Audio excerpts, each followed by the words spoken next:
Сәлем достар, бүгін біз сіздермен мынандай есімдер жазылған браслеттер жасайтын боламыз. Ол үшін бізге қажетті заттар: моншақтар, әріптер, қыстырғыш сақиналар, подвескалар, қалпақтар. Подвескаларды ілетін бел, корейская резинка, қайшы, қысқыш. Ең алдымен резинкаға моншақтардың үшеуін өткізіп аламыз. Сосын әдемі көрінуі үшін оюлы қалпақты кіргіземіз. Берілген есімнің әріптерін ретімен кіргіземіз.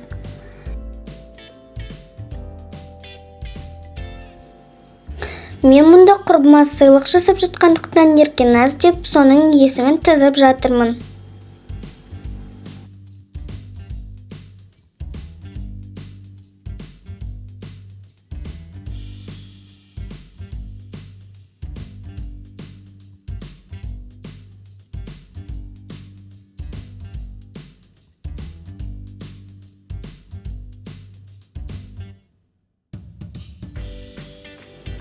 Әріптерден соң тағы бір оюлы қалпақты кіргізіп, артынан 3 моншақты тіземіз.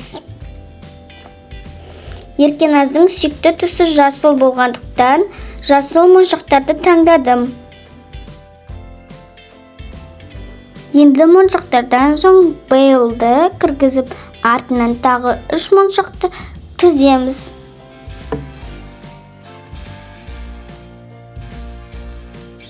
Одан кейін резинканы байлағанымыз білінбес үшін екінші бейлді кіргізіп, резинканы байлаймыз.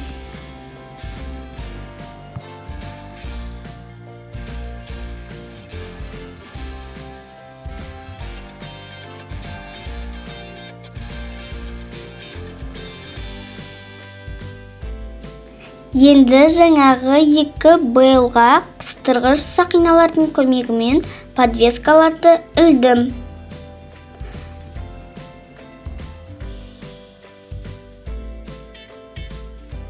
Әдемі шықты деп ойлаймын. Құрбым қуанып қалатынына сенімдімін.